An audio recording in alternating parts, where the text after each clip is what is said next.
Does it work? Yeah, it seems so. So thanks for joining also the second part of this workshop. It's time for the panel. It's time for listening the business. My role is to moderate this panel, which includes shippers and logistics companies.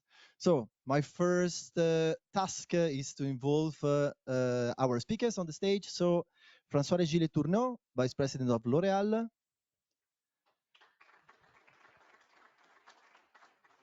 Whatever you want. Sergio Barbarino from P&G. Marcelo Marcal, ELECTROLUX. Martin Gruber, Gruber Logistics. And sorry for the pronunciation. I will be really bad. Aisa Sebi. Dincer Logistics. In the middle. Yeah, exactly. So let me move the slides.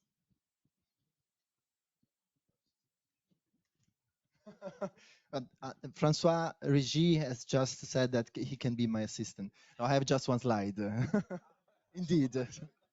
So you have already seen this slide. This slide basically shows that we are embracing a systematic change in the logistic chain. What does it mean? It means that if we want to drive the system to something different, we need everyone on board. We need to work on the recharging and hydrogen infrastructure. We need to have the vehicles available. We need to have green energy. Otherwise, we are doing this for nothing, basically. If we do it with fossil, if we generate energy with fossil sources, nothing will change, practically speaking, from a well-to-wheel perspective. And the last point is the creation of concrete business case. But there's something different, which is totally changing the relationships that we manage daily in our business. First of all, the sustainability topic was not in the agenda of the companies 10 years ago. I'm not speaking to all the companies, but I'm speaking to let's say in general, what was the situation 10 years ago. 5 years ago, it was something relevant. Right now, it's a clear topic in the companies. And the second aspect is that when we move towards something like this, we are not just bringing a vehicle and substitute the vehicle with something with another one. We are not just managing our fleet like a usual. So the first movers in this kind of transition has to face a lot of different challenges. We heard also from the previous speakers that there was a discussion about why involved in logistics? Do we need the logistics companies on board? Do we need the logistic users on board? And the other day, they buy the truck or they buy the transport. But the answer was yes, we need them. So we will discover why. We need this kind of strange kind of cooperation, and maybe we also learn that this scheme is not really what's happening right now. We are not just speaking with one of the players. So shippers are speaking also with the producers of the vehicles. It was not what happened before, and so we are messing a little bit the normal way of managing the relationships along the value chain. So let's go for the first question. I'll try to be a little bit provocative in some cases, maybe. Let's try what we can do. My first question is for Martin Gruber. We met a couple of times before, so. Yeah. I can, in this case, I would be very polite. But well, we heard that Gruber Logistics is involved in research and innovation projects, and actually in this case we are speaking about projects in which one of the topic is to reach the realization of prototypes. So we have a logistics company which is directly participating in the definition of prototyping and testing prototype. And the question is, why? Isn't it better to directly buy the trucks when they're there? I mean. Exactly, yeah. Yeah, first of all, we define us not as a logistics company or transport company, but as a solution provider. Yeah, and so we are not talking about if we are asset free or asset based, but we are knowledge based. So we point on our people and our knowledge that we have internally. So it's also clear that we approach new chances or things are already very early, right? So that's for us a quite normal approach. So that's the first reason why we participate. And then, but to understand better why we are doing it, is that we believe strongly to adapt these technologies. No? We need to change also our organization and our way of working. Yeah. So for me, it's crucial to know it already much before, to be able to organize my company, to be able to do this transition. So that's why we don't only want to adopt the technologies that came to the market, but be part of the research already one step ahead and be able in time to reorganize also our structures and company. Same question for ICAM. Let me help me to pronounce correctly your name. So this is my first question to you. Aicha, yeah, it's not so difficult. I thought it was worse. So how is the approach in your company towards innovation? Your topic is mainly the digital part. So generally speaking, you are involved in several different research activities. What's your the mindset of your company towards research and innovation? In fact, I will totally agree to Mr. Gruber's words. And at the same time, as Dincer, we are one of the three companies, logistic companies in Turkey, who has its own R&D department. So yes, we are technologically and technically involved, not only logistics, but as technology as well. Yes, it's important for us as we are not just only technology company, but we are trying to innovate by ourselves as well, but I'm working closely with all these technological, let's say, governmental side together with them as well. So yes, of course it's important for us. It's a must for us. Thanks. Let's move towards the shipper. Since, as I was saying, there are some companies right now that are not just approaching the topic of sustainability because it's something that something that you need to talk about because it's a hype topic, let's say. But they have the topic of sustainability in their strategy. So normally when we speak about transport, we speak about scope 3 in your scheme, but it's also relevant to understand how you are facing the different scopes in your activity. Yes, first of all, thank you for having me on stage here. I think it's important that we share our experiences in the area because then we learn, and this is the objective of this community here, no? And before I answer your question, if you allow me, Andrea, I want to quote what Ben was bringing before from Michelangelo.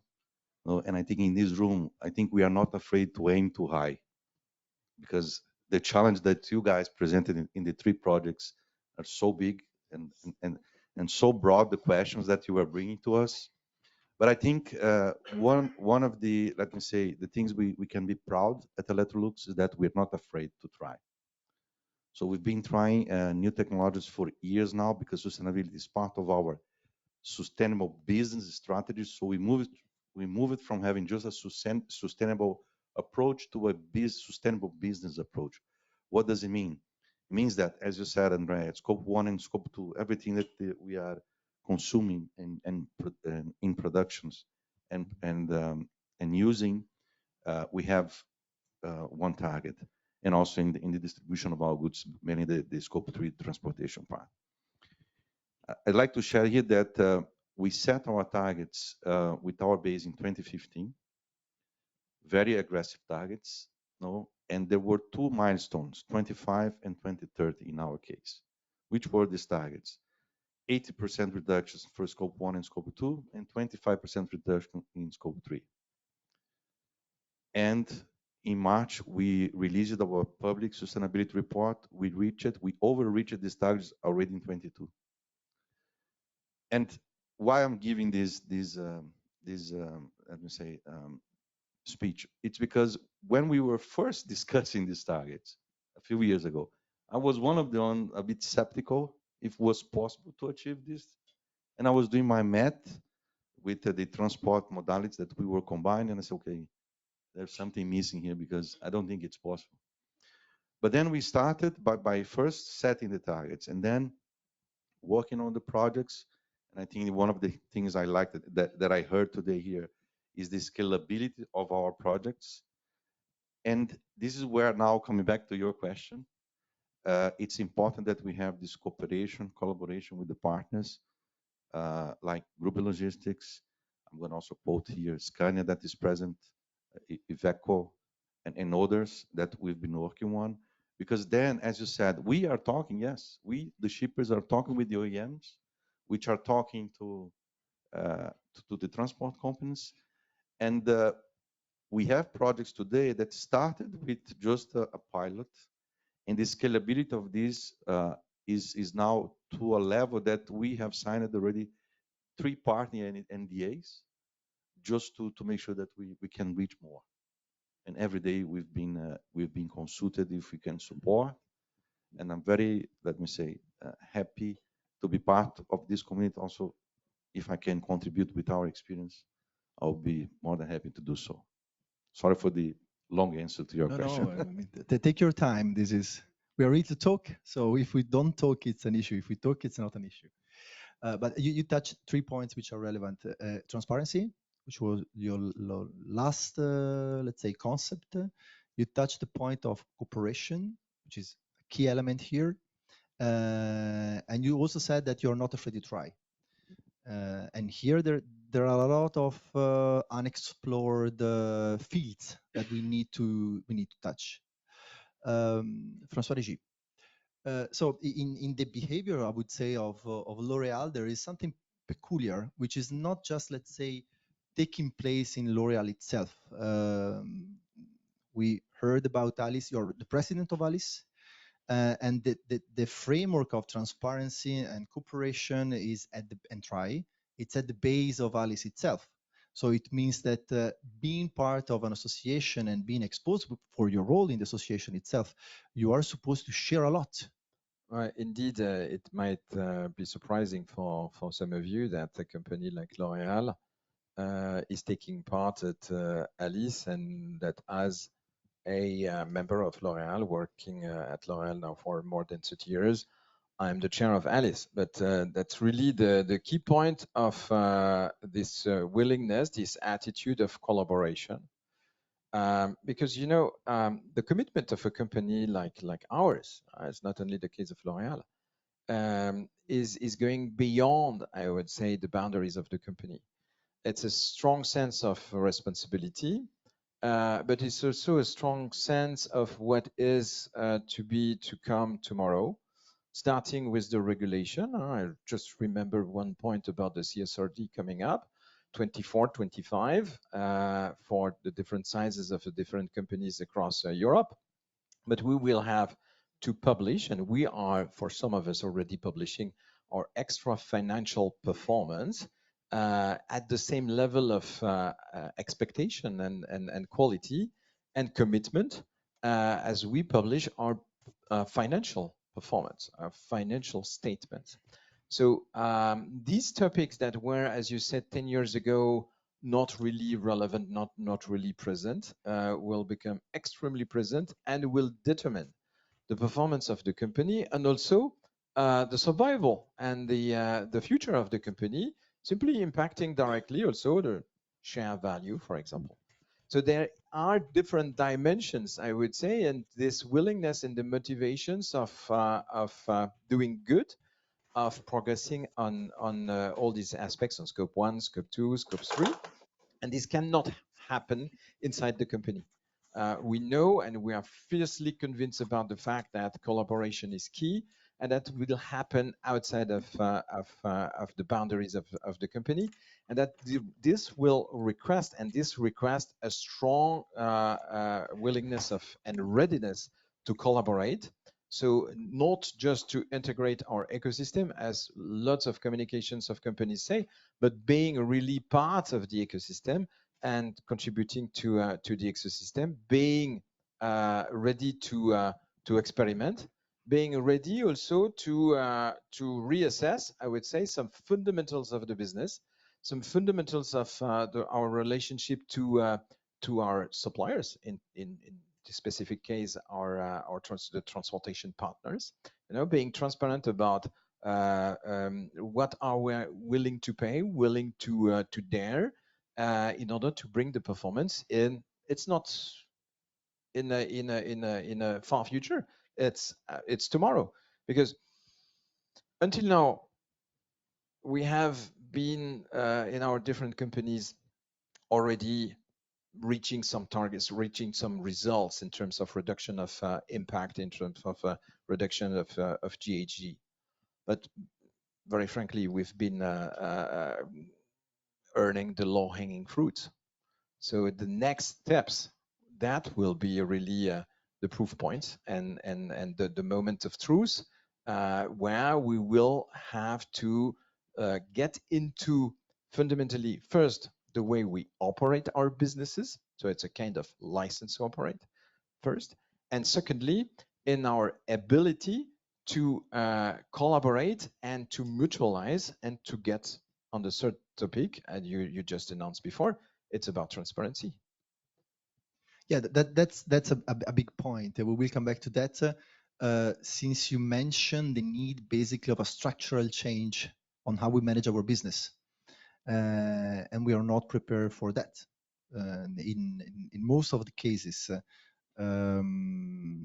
since we are a complex structure, L'Oréal is probably more complex than other companies, other reality, and so we would love to come back to that later on. Sergio. Indeed, also P&G had a quite peculiar behavior when we speak about research and innovation, since you have been involved since many years in project of innovation dealing with transport and logistics. And actually, directly, you personally, you were one of the person pushing towards having logistics companies and logistic users directly in being involved in projects. And it's not just to ask the companies to be involved. It means also change the way of thinking also from the institutional level. No, absolutely. And I remember I was probably here in Munich in 2013, and I stopped by the DHL stand, and there is an enormous DHL stand. I invite you to visit now if you want. And I took a copy of the company report, and the CEO of DHL, I think it's the same, they didn't change it yet. At the time he was saying, Frank Appel, they changed, he went, okay. So Frank Appel, that was the CEO at the time, said, we are a service company, we don't do any significant investment in research and development. How beautiful to see that things have changed a bit, because I mean, DHL is one of the leading logistic company in the world, and logistic was not an area for research and development. It was not in the mind of the companies, it was not in the mind of the European Commission. So there was all these verticals about transportation on the road, transportation on the rail, transportation maritime, but there was no trade union, there was no logistic thinking end to end like we are doing today. And it's fantastic to see all these companies that have R&D as part of, they see that as part of their function. No, on terms of transparency and reporting, I got inspired by François-Régis, as it happens in Alice. I don't know how many of you watched the royal wedding, the royal coronation last Saturday. With all these coaches and horses. I don't know if you noticed that fundamentally you had this golden coach traveling on a sea of horse manure. because there are quite a lot of horses, not just the royal coach. So today we would find that totally unacceptable, right? That you have all this manure on the road. Imagine if L'Oreal, because I'm worth it, and P&G, we make Pampers, maybe we should find a solution. We have to report the amount of manure that we produce in our, that's the extended producer responsibility we're talking about. We're just talking about a different type of manure. In this case, it's emission. So things that today we think are impossible, tomorrow we'll take for granted. Today we take for granted that it's unacceptable to cover a city road with manure. And it has to become unacceptable that we have emissions in the middle of the city with people breathing SOx and NOx, particulate and what have you. So, you know, all these projects are really pushing the envelope because frankly, and I think Stefan said it already, for the cars, fundamentally, you know, the solution is there. And 80% of people mobility is within a city perimeter, 80% of kilometer traveled.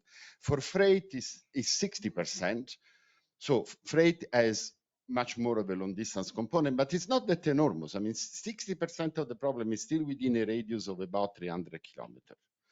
So, and for that one, we don't have a challenge. In these projects, we're really trying to push the envelope to 700, 800. And I am the first one that, to be honest, I'm skeptical. And I'm so skeptical that I try to show it with an example that is, we are not going to go 700 kilometers with the electric truck. We're going to go to an intermodal terminal and please load the train. And if please allow us to take 2 containers instead of 1, we're going to make the whole solution more efficient, economical, and fast forward to 2030, because one of the problems we have is that, yes, we are going to comply to all the rules and regulation, but if we want to change everything, it's going to take forever. So we need to do a lot with what we have already. And so we need, or today we can do these short distances. And if we want to meet ambitious decarbonization target by 2030, it's very clear that, you know, we need to work with the solutions that we know they exist. These projects are to push the envelope a bit further. So basically here we are speaking about managing the complexity. And the complexity comes basically to what we referred before. It means the role of logistics companies.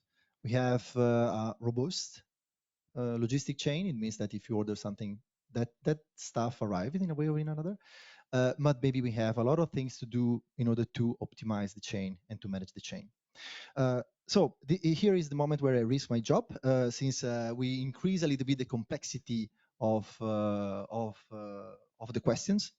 Martin Gruber. So into Zero, we have a strategic document, which is at the base of what we do, which is this RIA document. And in this RIA document is clearly stated that we see the testing of hydrogen just for heavy duty vehicle long haul. In all the other segment of logistics, we see the usage of battery. But let's say Gruber Logistics is both involved in electric and hydrogen use cases.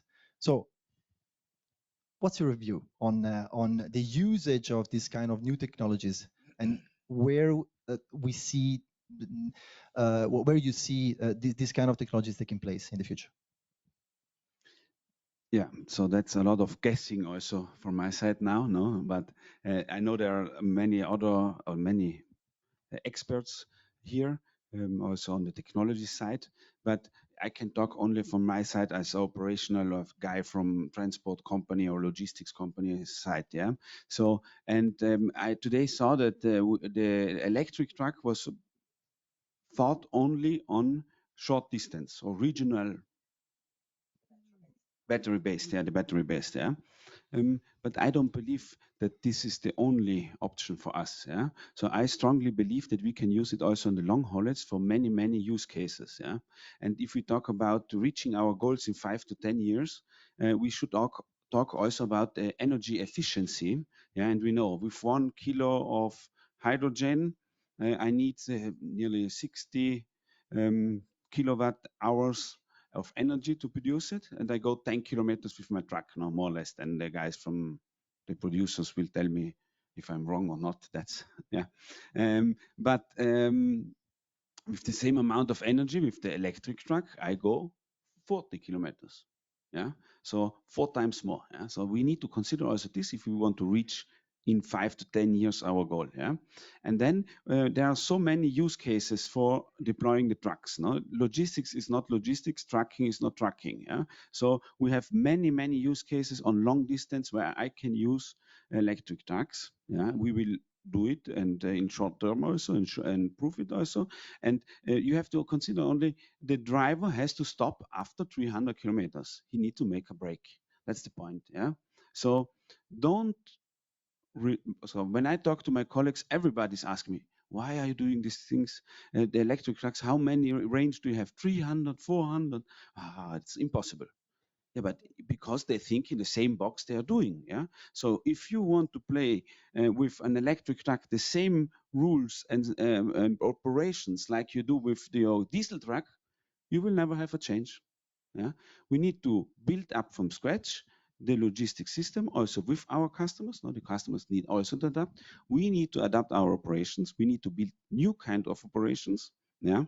And that's the only way, because if I go to my guys in the operations who are using diesel trucks and tell them, now you get 50 new electric trucks, use them, they will get crazy and drive me crazy and maybe in bankruptcy also. Yeah, but yeah, so that's the point. No, so let's think out of the box and let's reorganize. So that's also the connection point that I said at the beginning. We need to rethink also how we work. Yeah? And that's why we are participating in these rounds. And that's why we want to be not only an early adapter, but also play a role in defining how we can do it. Yeah. So we have a question from Martin Gruber for the next panel about the challenge between, it's not really a challenge indeed, but actually I would say the hydrogen has a challenge to produce energy and to use energy, and or better to produce hydrogen using less energy as possible.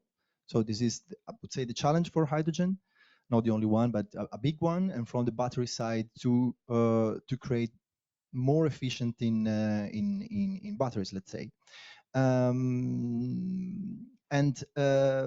Moving to, let's say, the management of the complexity when we speak about introducing new technologies in our scheme, the digitalization has a key role on that. So let's think out of the box, as suggested. We are speaking right now about technologies that are not ready to be used, but in a way, we need to create digital systems that are quite flexible to allow the introduction of new technology. And fortunately, we have an expert in our panel. Please. I mean, it's not an easy question because we don't have this technology, and since we don't have this technology, we don't know how we can manage it for the moment. Yet it will start with a fleet management system, which we have already normally with all the logistics companies, but we will pass to another division, let's say. So it was a difficult question. But with you, I can be even more bad person since I don't risk anything. So I will say, let's see in 10 years. I mean, we need some data to see how we will react with that data. So we need to see some test results maybe to see how we will organize to face off this technology. Because you know that for the technology, the most important thing is the data. You cannot move anywhere without have some data, without have some proof, let's say. So yeah, we need to see how we need to see the test results. This is a relevant point. I mean, that you touched that in a way, probably not all the transport and logistics companies, but the more structured one are moving to be data driven, and warehouses are not just physical warehouses. Warehouses are becoming digital places for crossing different data, and we have vehicles that are not just vehicles because we receive data from the vehicle, we transfer data from the vehicle. How does it work right now in your company, let's say? The managing of all this kind of volume of data and the complexity will be even more tricky when you will have a lot of different tools that you need to manage in your system. Yeah, but at the same time, I mean, technically speaking, we are just talking about the database centers, blah, blah, and there's lots of technical term behind. But the bigger the data is, it's not always means, it's not always not manageable. So I don't think that it will be a problem even the data is get bigger, that the managing the data, it will become something difficult. No. You're fully confident about the complexity that will generate. I think so. Yes. Once you can read your data, after that it's just something like an Excel sheet or a Word sheet. But the moment that you can read your data, it's not something that this complicated. So lovely. Marcelo, let's say. I didn't understand anything of this last 5 minutes, but fine. We'll get it to it. No, you can argue among each other. I really don't know what you were talking about. with this new data that we will have. Yeah, to do what? You need to manage the new system now. Sorry, you need to manage a new system. I mean, it's not a diesel right now. You need to manage something digital, since something electrical, let's say the batteries, all these things. It's not something like the diesel that it will fill out and then someone will just fill it. It's something you need to keep the data and even observe it and have some results. And you need to, I mean, even you are not the one who are make the research and development for this battery, you need to have some results at the end to see, let's say, the benefits. And it won't be only the battery companies or the development companies who will do that, but the logistic companies as well will be after that data. If I may, sure. I can help you out a Sure. little bit.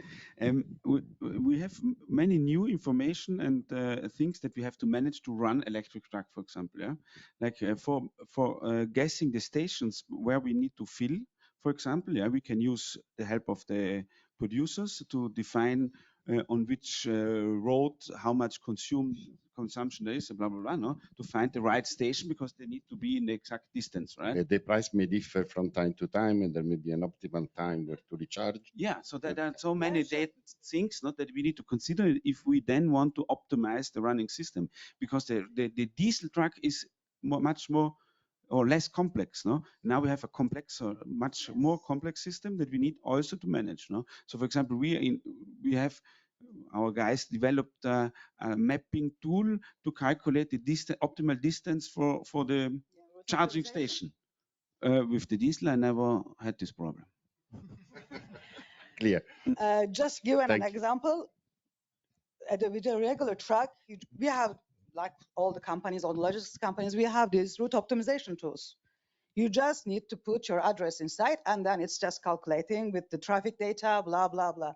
But now, with these 300 kilometers, we need to calculate that data with the traffic. We need to be really specific. You know, you cannot be 301 kilometer until that charging station. So which will make us a new, not I will say risk, but yeah, at the end. Digital relief to range anxiety. Let's say that. Let me jump on that with Marcelo, because actually Marcelo touched the point of making tests to get knowledge, and actually this is what we are talking about. We need experience, we need the data, and so on and so on. And you mentioned that you have run tests. Let's talk a bit more about what you are testing and what experience that you are getting from those kind of tests. Yeah. First, I would like to connect to the previous discussion here, because when you are asking a transport company to acquire a different vehicle, a different technology, you need to have the data behind, because when we first talked about using electric in our routes, we said, okay, but let's analyze our routes first. How many routes we have within or below 500 kilometers? because in that case would be suitable for the electric application. And we realized that more than 50% of our routes are suitable for electric. Okay, so we started from that, also with the help of the OEMs. And then we start, okay, but which are the sweet spots for doing this? Because the first attempt was, and Gruber is part of this, to do without just the first charging overnight, okay, without the charging in the middle of the day. Okay, we can do a number of rounds. Then we said, okay, what if we install a charging station in our facility to help the process? Okay, that is going to increase the scope so we can use more vehicles. And that's where we said, okay, this is feasible. And then we approached companies like Gruber Logistics to say, okay, yeah, but no, but the point is, we had the business case, okay, and then the next question, okay, how much is it going to cost? Yeah. And then, but then we worked with transparency. We have actually full transparency in the full cost, okay, the vehicle, the insurance, the driver, everything else, and the benefits of having this. Because in the end, testing is something. When I first presented the first that business case internally, at that time my boss said, "But okay, Marcelo, but you want to do this, but what's next?" So that was the next question. What's next? Because how can we scale up this? I said, okay, let's go slow. Let's involve the actors of the business case. Let's discuss if it's feasible, and if we have the approval from the board on the investments, let's do it. I never had any no as an answer, and we keep escalating and we keep diverting the projects because it's not only about electric. Sergio mentioned about rail intermodality, and by the way, our ambition for 2025 is to reach 60% of our shipping out of our factories in these two modalities together. But we still need to address the other 40%, okay? Because it's not enough to reach our target. That was the whole discussion in the beginning. But then you need to be brave, you need to be visionary, and this I give the credits to Gruber, yeah, to Martin, because when we called the last night before we approved the business case, okay, let's really do this. So I had a call with Gruber, I had a call with Scania at that time. But in the end, I said, okay, let's do it. Okay, and now we understand that with the little experience we have, no, with these five, we have 5 running today. It's possible to use, like Sergio was mentioning, the first in the last mile, combining with the intermodality. But tomorrow, the 400, the 500 vehicles will increase the possibilities for us. And I love the project of ZEFES with the corridors. That could be a different approach to the case. Again, this is, if we just sit here, nothing will happen. That I'm sure. François-Régis, there's a concept which is in a way summing up the idea of managing the complexity of the logistic chain, which is the physical internet concept. And it's a kind of idea that all the complexity can be managed through a certain kind of mixing, let's say, of innovation that can bring together. And we are speaking about the new zero emissions vehicle. We are speaking about intermodality. We're speaking about an amount of data that has to be shared among the different players. So first of all, I would love you to touch the point, to explain a little bit more about the concept of physical internet and how you see this kind of concept coming to the reality. First, you asked me that question in presence of the Pope of Physical Internet, Sergio. So it's really a challenge for me. So I will try to do my best. You know, physical internet is to make it very simple, is the aim at mutualizing all logistic resources and means in order to optimize and to maximize their usage. Is that right? Well, first. So that means we were speaking about data. That means another range of data management. That means the complete digitization of each supply chain act, I would say, each of the steps of supply chain, and there are already a series of standards that are manageable, you able to manage that kind of things. But we're speaking very much about transportation, but it means also warehousing. And we were speaking about how to manage expectations in terms of change, in terms of transformation. I know that the Homo sapiens hates the change, but we will have to accept tomorrow not to operate only our own warehouses, but to share warehouse, to share location places with other companies, with competitors, with other industries, and to be able to mutualize not only warehousing, but also transportation means. So this is intermodality. This serves, of course, and first intermodality, because this is, as you said perfectly, Sergio, this is what we have today. So let's use what we have today. Let's use what is already available today. And sometimes, I would say, not too much account for today's performance on technologies of the future or that will come at scale in a near future, but already use what we have. And using what we have, interconnecting different industries, different transportation modes, in order to reach a saturation of our logistic resources and supply chain resources, which should be completely different as what we have as of today. I just refer back to one experience we had a few years ago during our one of our General Assembly of Alice in Brussels a few years ago, just before COVID. We invited representatives of the Japanese government and research institute on logistics and supply chain, and they just showed us. Correct me if my numbers are, because I don't remember exactly about the numbers, but roughly that over the 10 previous years, the average fill rate of trucks in Japan lost roughly more than 10 points. So they went from roughly somewhere over 50% of average fill rate to really clearly under 50%. And the root cause of that were quite well known, and we know them exactly the same kind of root cause in Europe. It's the atomization of deliveries, it's e-commerce, it's the evolution, I would say, of the structure of transportation in Japan, which are exactly the same in Europe. So in Europe, we don't have, as far as I'm informed, the same kind of measuring, and I assume their measurement in Japan is quite okay. But we can assess that I don't know why we would be much better, and I don't know why we would have been much better in resisting to the fundamentals of the market, lowering down the average fill rate of the trucks in Europe. So that is a strong call for action, because if we want to reduce our carbon emissions, we just need to fill the trucks. So going back to what you said before, just taking what we have as today. And that's the first aim of the physical internet.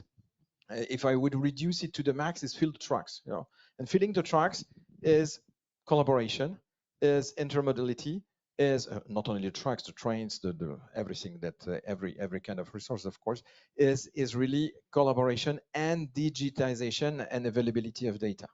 And it starts with this. So afterwards, I would leave the mic to for 3 hours deep dive and explanations on the nodes and all the consequences, all the organization as such that serves the physical internet. But physical internet, to my opinion, is really, and collaboration and mutualization, optimization is what we have to do foremost and now, because these rely on technology, which is data.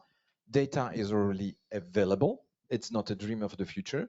So it's simply a willingness to collaborate and to give our data. I can tell you each time at Alice that we start to say, hey, let's share the data. It's the moment of truth where we see who is really ready to share data, to showcase really what are the lanes, what are the different main roads that we have, where we have our main loads and emissions, and this is the first element to share, and And to come back to what was said about the different technologies, meanwhile, working also on low emission technologies, like, for example, hydrogen. And I want just to correct a little bit what you are, to complete what you said about hydrogen. I'm a strong believer in the progress of technology. So I strongly believe that the efficiency, or the relatively low efficiency of hydrogen as of today, is not the one that we will experience in 10 years. If we just look at the efficiency of diesel engines 20 years ago, and any kind of thermic engines 20 years ago, they were absolutely not the same. So it's exactly the same for, if we project ourselves 10 years, 15 years ahead of us with hydrogen, let's pursue on that with the strong belief that we'll do better. Well. So we started from speaking about just the vehicles, let's say. Then we overcomplicated the discussion because it's needed to be overcomplicated, since, as we said at the beginning, we are speaking about vehicles that are in a logistic chain. So how those kind of vehicles will fit in the complexity of the logistic chain, how we will manage such a complexity through digitalization, and in a system which is based on, in terms of decarbonization, which needs to move towards optimization from our side, intermodality from the other side, and alternative fuels from the other side. We need to find, in a way, a kind of order in the complexity. Fortunately, we have a Pope in the panel, and so I leave the final word to Sergio. Okay, now let's, and thank you, François-Régis. It was a fantastic explanation of the physical internet. Now let's go very, simple and down to the ground. I mean, by the way, you may have noticed that in the world right now, Elon Musk decides that something is cool and everybody needs to work around it, right? The electric car is one example. Then he decided that, space rockets that are disposable, it's not good. We need to recycle them, and that worked. Another couple of ideas, like the semi, he announced, then we didn't see it anymore. The Hyperloop also, we don't know exactly what happened there. But the basic principle are good coming from this guy. Some are successful, some but the idea of filling and using the asset and infrastructure efficiently is very important. And the innovation may come from areas where you do not expect. Here with us, we have Tom Bertens from Vanek. With Ben and Tom, we worked in another project, Transformers, where we said, well, I mean, in the logistic companies, the tractor, yes, it's in front of the truck, but what we actually use is the trailer. That, by the way, is much cheaper than the tractor. Can we optimize the trailer for the logistic missions that they need to do? And Vanek is an amazing creative company. I mean, you go on their website and check the type of trailers that they've devised. I mean, this guy's creativity. There is one here in the fair outside. I mean, it's incredible. It's worth a visit if you have time. They don't like standardized stuff. That is a bit against the physical internet concept, but they are very creative. So we took them to Nestlé and P&G to see how we load the truck.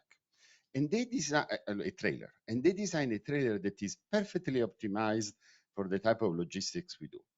And with one of these trailers, right now we are doing an experiment on a Poland to Belgium lane. We can load twice the amount of goods that we could before, within the weight and dimension regulation, without doing strange tricks. If you load twice the amount of goods, it means 50% footprint reduction, without even touching the truck that is in front. Okay, that's where we need to look. You say data innovation. The biggest digital innovation that is coming to automotive is autonomous driving. And the technology to run autonomous, it's fundamentally the one application that explains why we invested all this money in 5G. Of course, Huawei, Chinese, but also in Europe, we have our champion, Ericsson. And Ericsson is working with trucking companies in Sweden to see how can we advance autonomous driving. Initially, it will be with some kind of remote piloting for the hardest part of the road. That means that we could probably have autonomous driving much faster than you think. Now, once you have autonomous driving, I think you will have an interesting problem to solve, because all the boundaries that you have now are going to disappear, at least when it comes to the driver. right? And then, you know, yes, now the driver needs to rest, so who cares about the 40 minutes to charge the battery? But when there is no driver anymore, you know, it's a clear area of competitive advantage if you manage to move your asset faster. So there is a lot to come. That's why, you know, I'm worried about 2030 because it's behind the corner and we really need to work with the technology that exists today. But the solution for 2040, frankly, don't exist. If you've seen the complexity of all the use cases of these projects, one of them will come with something extraordinary because I love the, you know, the daring of some, like, you know, the guys that want to recharge the truck with the solar power from Dundee to Southampton. I mean, you know, my heart is crying from them. It's very optimistic, but you know, I love the optimism. Thanks. And thanks to all, I would say. Maximo, do you want to reach me here?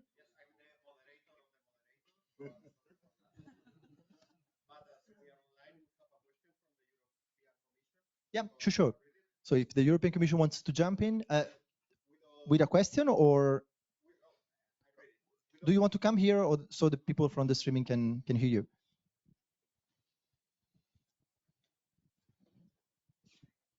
I love protagonism. So. Okay, the question for this panel is, recent UK study finds that over 90% of trucks will be charged in depot. Thus, few chargers needed in the roads, highways. In EU, we have for sure longer missions travels, but what would be your estimation on percentage of depot charging in the future for all fleets, long and short? Guido Sacchetti, European Commission. So let's say, let's close this panel with this question. You have just one number to say. So Depot charging versus depot charges versus long haul. mixed. So for both applications. You have to say how many kilowatt hour in percentage you will charge in the depot versus the highway. Yeah, it depends on the type of traffic, but okay, 70% depot charging if you include last mile distribution. I got it. Let's go. Let's go with 70. I'm totally 100% sure that you agree with me. right. I agree. So 70? Marcelo? Yeah, I'm more in favor of the depot charging as well, but I would say it's going to be about 60-40. 60-40? If you can't beat them, join them. So 70. 70, Sergio? 70, sir. I think it's a brilliant answer from your boss. And the reason I think I support this is because it's a simple thing. Most of the companies, they are utilizing the solar panels at the depots to generate and store energy. That's going to be usable at the origin, so at your parking lot.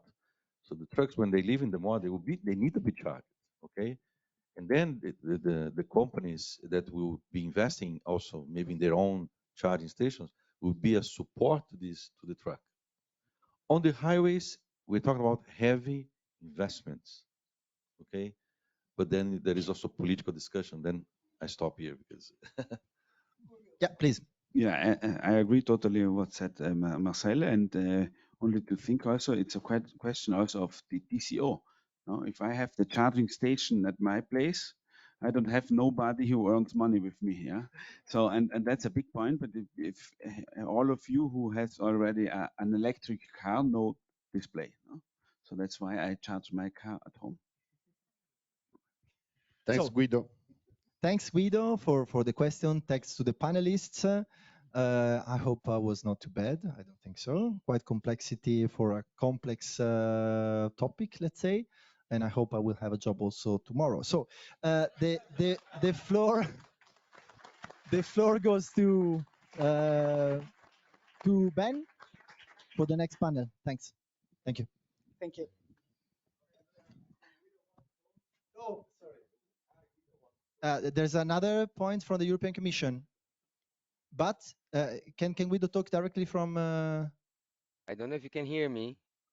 Yeah, you can. We can hear you. Yes. Okay, thank you. I am sorry to intervene like that, But it's just a point, and I was trying to intervene before when Ben was presenting the slide, but it was impossible. I don't know, some technical issues. Thanks again also for replying to the question. It's really interesting from my side to take some of your quick answer like that. Sorry, Just Guido, one point. just to know, Just one. do you need the panelists or we can? No, as I see that now Ben will be presenting, just a point to be Okay, raised lovely. and to be Thanks. clarified on what was presented, Ben, because you said you presented the activities of the cluster of these three projects, and one of the three activities was mentioned as lobby. And sorry, but the word is at least inappropriate and shall be avoided for dissemination, because remember that these are research innovation projects which are funded by European Union, and lobby activities shall not be included, of course, but you understand it, I guess.